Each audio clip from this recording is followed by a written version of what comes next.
अब देखिए next chance. रहो न भूल के कभी मदांत तुच्छ वित्त में, सनाथ जान आपको करो न गर्व चित्त में। अनाथ कौन है यहाँ त्रिलोकनाथ साथ है, दयालु दीन बंधु के बड़े विशाल हाथ है। अतीव भाग्यहीन है अधीर भाव जो करे, वही मनुष्य है कि जो मनुष्य के लिए मरे। बच्चों, इन पंक्तियों में कवि ने मनुष्य को दो संदेश दिए हैं। That means in this lines the poet he has given two messages to us. पहला संदेश ये है कि हमें कभी घमंड यानी गर्व न करना चाहिए। So what is the first message? So we should never be घमंडी माने एरोगेंट। ओके, और दूसरा संदेश है हमें सदा ईश्वर पर विश्वास करना चाहिए। And the second message which was given by the poet is हमें सदा ईश्वर पर विश्वास करना चाहिए। Means we should always trust on God. Okay, so these two are the messages given by the poet through these lines. Okay, now see the first two lines. रहो न भूल के कभी मदांत तुच्छ वित्त में, सनाथ जान आपको करो न गर्व चित्त में। सो इस दुनिया में बहुत सारे ऐसे लोग होते हैं जो अपने आप को एक अमीर माने धनवान समझकर गर्व महसूस करते हैं, या अपने आप को सनाथ समझकर गर्व महसूस करते हैं। That means there are many people, so actually they are feeling lot of arrogance or pride, so because they are thinking that I am so rich and I am sanath. हे सनाथ माने क्या है? जिसको एक नाथ होता है उसे क्या कहता है? सनाथ कहता है। Okay, that means if you have a nath माने guardian, okay, so such people are called as सनाथ। और जिसके कोई नाथ नहीं है और जिसको कोई नाथ नहीं है उसे क्या कहता है? उसे अनाथ कहता है। Okay, so in the first two lines में कवि कहता है कि हमें अपने पास जो वित्त है यानी दौलत है उसके बारे में सोचकर कभी घमंड न करना चाहिए। Okay, so there are some people they are thinking that मेरे पास बहुत सारे वित्त होते हैं माने दौलत होते हैं, means I am having lot of money. Okay, so that thought makes them arrogant, but we should never be arrogant by thinking that I am so rich. क्योंकि इसका कारण क्या है? दौलत तो तुच्छ माने महत्वहीन वस्तु है। So the poet he says that actually the world, the money does not have any significance. वो तो तुच्छ है माने क्या? It is insignificance. Okay, then कुछ लोग ऐसे हैं जो अपने आप को सनाथ समझकर गर्व करते हैं। And there are some people actually they are thinking that मैं तो सनाथ हूं, मीन्स मुझे एक नाथ है। Okay, so by thinking so they are feeling so much pride. Okay, लेकिन हमें ये भी न करना चाहिए, but we should never do like that. क्योंकि अनाथ कौन है यहाँ त्रिलोकनाथ साथ है। So the poet says that इस दुनिया में कोई भी अनाथ नहीं है। सो in this world nobody is here as अनाथ। We can't call anyone as अनाथ, क्योंकि सभी के साथ उनकी रक्षा के लिए एक त्रिलोकनाथ यानी ईश्वर है। Means because the God is there with everyone to protect them, to save them. Okay, so we get the protection from Trilokanath. What is Trilokanath? From the God. इसलिए इस दुनिया में से कोई भी नहीं है जिसे हम अनाथ कर सकते हैं। ओके, देन दयालु दीन बंधु के बड़े विशाल हाथ है। सो इसमें कवि कहता है कि भगवान का जो विशाल हाथ है वो हमेशा सभी की मदद के लिए सभी के साथ है।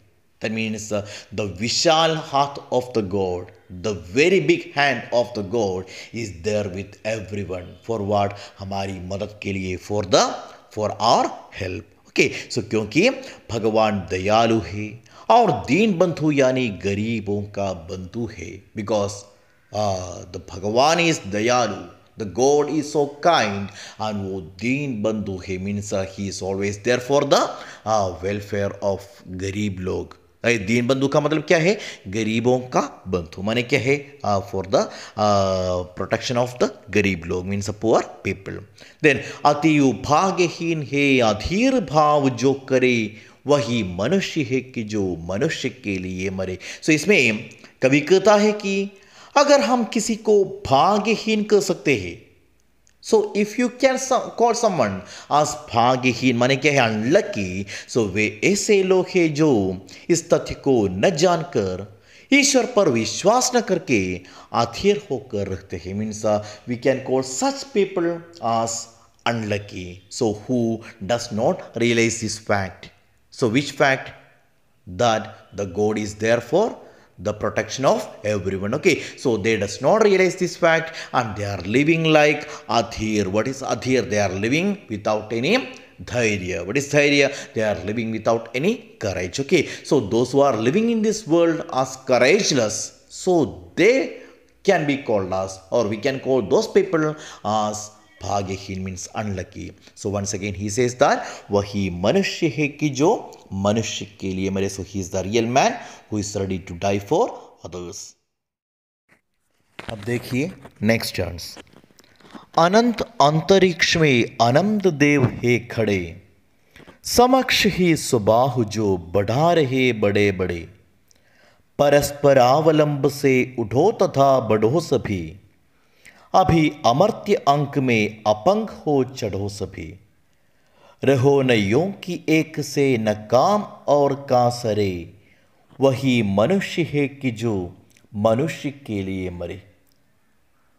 सो इन पंक्तियों में कवि कहता है कि हमें अपने लक्ष्य की पूर्ति के लिए एक दूसरे की मदद करके आगे बढ़ना चाहिए।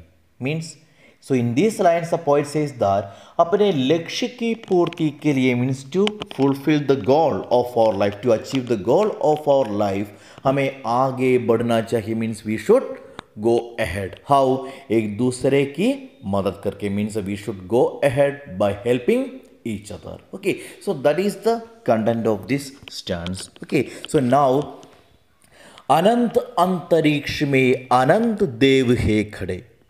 सो इस पंक्ति में कवि कहता है कि अंतरिक्ष में अनंत देव अपने बाहु यानी हाथ बढ़ाकर खड़े हैं। Okay, so I think all of you know that according to Hindu mythology, so there are crores of gods, okay, and all those gods are standing there with extended hands, okay, so where antariksh mein khade hai means they are standing there in antariksh, okay, then कैसे खड़े हैं? अपने हाथ बढ़ाकर खड़े हैं, means they are standing there with extended hands. Okay, then जीवन में हमारे लक्ष्य ये होना चाहिए कि हमें उन अमर्त्य यानी देवताओं के अंक में चढ़ना है। सी सेज दैट इस जीवन में हमारे लक्ष्य ये होना चाहिए, means in this life, so this must be our goal. So what must be the goal of our life? हमें उन अमर्त्य के अंक में चढ़ना है, means we should reach on the अंक ऑफ दोस अमर्त्य। अंक माने क्या है? गोद माने लैप ऑफ दोस अमर्त्य। अमर्त्य माने क्या है? गॉड्स। इसका मतलब क्या है? इस देवताओं के अंक में चढ़ना है। इसका मतलब है हमें मोक्ष प्राप्ति करना चाहिए और मोक्ष मिलना चाहिए, मीन्स वी शुड अटेन मोक्ष मीन्स साल्वेशन। ओके, सो ये मोक्ष मिलने के लिए हमें क्या करना चाहिए? हमें कलंक रहित जीवन जीना चाहिए। एक कलंक रहित माने क्या है? अपंग। अपंग माने क्या है? हमें पवित्र जीवन जीना चाहिए। अगर हमें मोक्ष मिलना है तो हमें हमारे इस जीवन में कोई अपंग यानी हमारे कोई कलंक पूर्ण कार्य मत करना चाहिए। So our life must be sin free, only then we can attain salvation. Okay, then और एक दूसरे की मदद करके आगे बढ़ना चाहिए। सो परस्परावलंब से उठो, इसका मतलब है हमें एक दूसरे की मदद करके आगे बढ़ना चाहिए। Means to attain this salvation we should go ahead by helping each other. Okay, then रहो न यो कि एक से न काम और कासरे। सो इसका अर्थ यह है कि हमें ऐसे बनकर नहीं रहना चाहिए कि हम किसी के काम भी आए। So we should never live in such a way that we are not useful for anyone. That means स्वार्थपूर्ण जीवन मत जीना चाहिए. Means we should not live like a स्वार्थपूर्ण व्यक्ति, means a selfish person. So once again he says that वही मनुष्य है कि जो मनुष्य के लिए मरे. Means he is a real man who is ready to die for others. अब देखिए नेक्स्ट डांस. मनुष्य मात्र बंधु है, यही बड़ा विवेक है. पुराण पुरुष स्वयंभू पिता प्रसिद्ध एक है. फलानुसार कर्म के अवश्य बाह्य भेद है, परंतु अंतरैक्य में प्रमाणभूत वेद है. अनर्थ है कि बंधु ही न बंधु की व्यथा हरे, वही मनुष्य है कि जो मनुष्य के लिए मरे. सी बच्चों, इन पंक्तियों में कवि ने भाईचारे का संदेश दिया है. क्या है भाईचारे का संदेश? The message of brotherhood. Okay, so the first line, मनुष्य मात्र बंधु है, यही बड़ा विवेक है. सो इसमें कवि कहता है कि सबसे बड़ा विवेक मतलब ज्ञान यह है कि इस दुनिया के सभी लोग हमारे बंधु हैं. That means the biggest knowledge is we should understand that इस दुनिया के सभी लोग means all people of this world हमारे बंधु हैं. means they are our relatives. Okay, so मैंने कहा था कि अगर आज इस दुनिया के विभिन्न देश के बीच कोई झगड़ा है तो इसका कारण यह है कि वे एक दूसरे को शत्रु समझते हैं. See, I already told you that if there is some problem or there is some quarrel, there is some war between different countries of this world, the one and only reason is they are thinking that they are our enemies. Okay, then लेकिन ऐसा मत करना चाहिए. But we should never think so. So क्योंकि because पुराण पुरुष स्वयंभू पिता प्रसिद्ध एक है. means हम सभी को जानना चाहिए कि ईश्वर द परमात्मा हम सबके पिता है.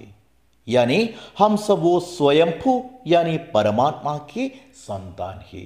See, we should understand one thing that ईश्वर हम सबके पिता है. Means the God almighty, he is the father of everyone. Okay, then हम सब वो स्वयंभू यानी परमात्मा की संतान है. So we are all the children of that Swayambhu, of that God almighty.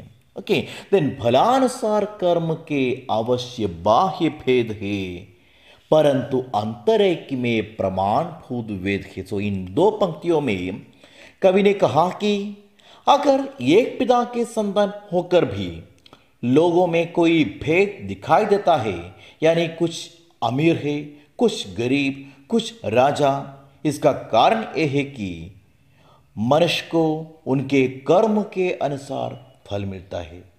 So in the previous line we saw that we are all the children of that God Almighty. Still, if there's any bhed, if you can see some bhed among the people, like some people they are rich, they are poor, so they are king, or some people they are beggar. So the main reason of this bhed is we get the result according to our karma. हम किस प्रकार कार्य करता है उसी के आधार पर हमें क्या मिलेगा? हमें फल मिलेगा. लेकिन ये एक बात को समझना चाहिए कि भेदभाव केवल बाहर होता है, परंतु अंतरैक्य में प्रमाणभूत वेद है. Means we can see those difference only outside. इसका अर्थ है केवल शरीर में होता है. Means only in the body this kind of differences we can see. लेकिन अंतरैक्य में प्रमाणभूत वेद है. अंतर यानी आत्मा में ऐसा कोई भेदभाव नहीं है. मीन्स इनसाइड दिस बॉडी जो आत्मा is there, which soul is there, so there is no difference in this soul. There is no discrimination in this soul. So it is same in each and everyone. Okay. Then अनर्थ है कि बंधु ही न बंधु की व्यथा हरे, वही मनुष्य है कि जो मनुष्य के लिए मरे. So the fifth line, the poet he says that ए अनर्थ ये है. ए अनर्थ का मतलब क्या है? बुरा कार्य. ओके, ये सबसे बुरा कार्य ये है कि ये बंधु ही न बंधु की व्यथा हरे, मीन्स हम अपने बंधुओं की व्यथा को हरने के लिए कुछ भी नहीं करते हैं। अब हमने देखा है कि इस दुनिया के सभी लोग हमारे बंधु हैं। इसलिए हमें क्या करना चाहिए, सभी बंधुओं की व्यथाओं यानी पीड़ाओं को हरने की कोशिश करना चाहिए। Means we should try to remove the peeda, the sorrows from everyone, because they are all our relatives. अगर हम ऐसा न करते हैं, that means if you don't do like this, that is the सबसे बुरा कार्य, means that is the worst thing. Okay, once again he says that वही मनुष्य है कि जो मनुष्य के लिए मरे। He is the real man who is ready to die for others. देखिए last dance.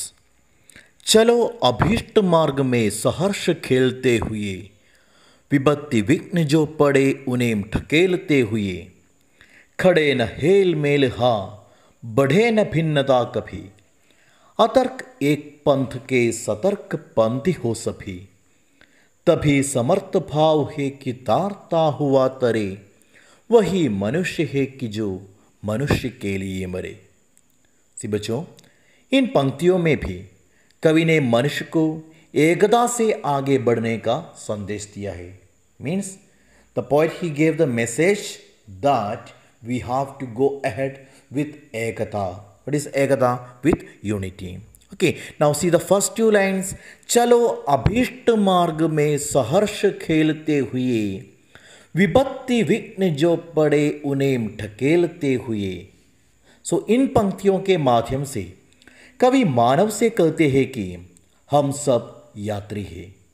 Means through this lines the poet he told that we all are यात्री। व्हाट इज यात्री? We all are travellers. Okay, यानी दुनिया के सभी लोगों ने अपने जीवन रूपी यात्रा को शुरू किया है। That means the all people of this world. Okay, so everyone they have started their journey. What is the journey? Their life. Okay, then इस यात्रा में सभी को एक ही लक्ष्य होना चाहिए, वो है मोक्ष प्राप्त करना।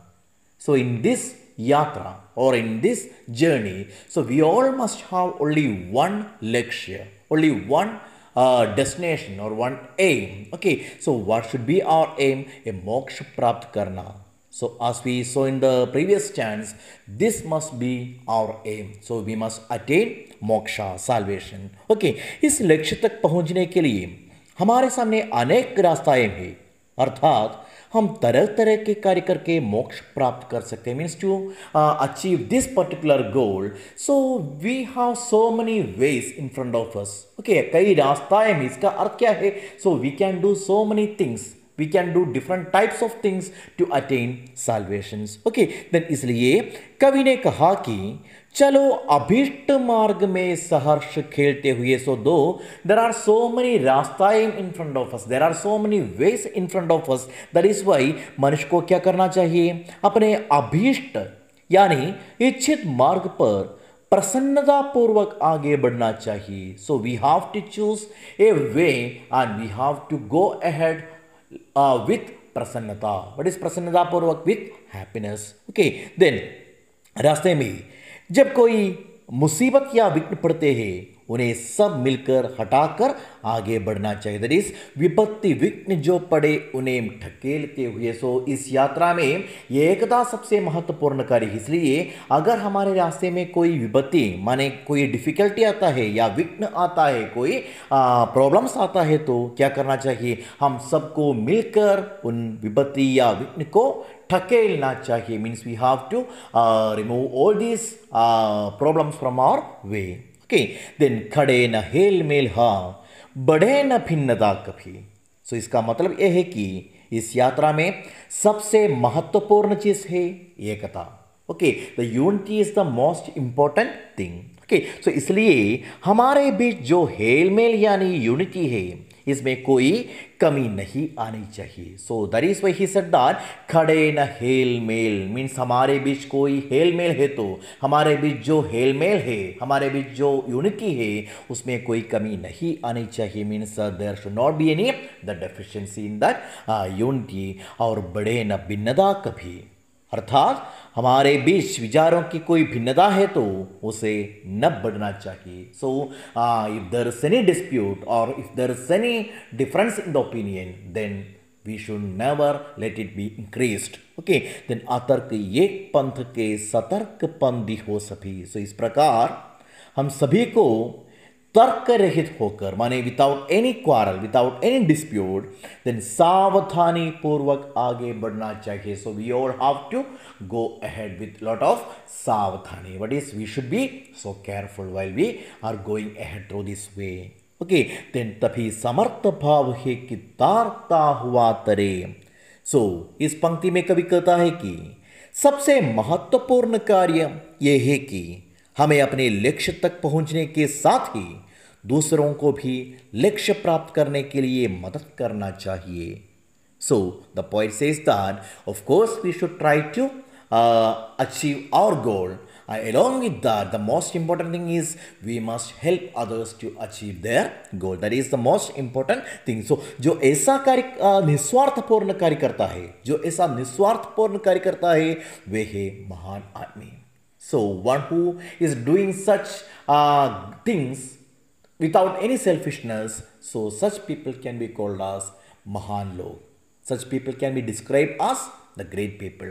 And after saying this much, once again he says that वही मनुष्य है कि जो मनुष्य के लिए मरे. So he is the real man who is ready to live for others, and he is the real man who is ready to die for others.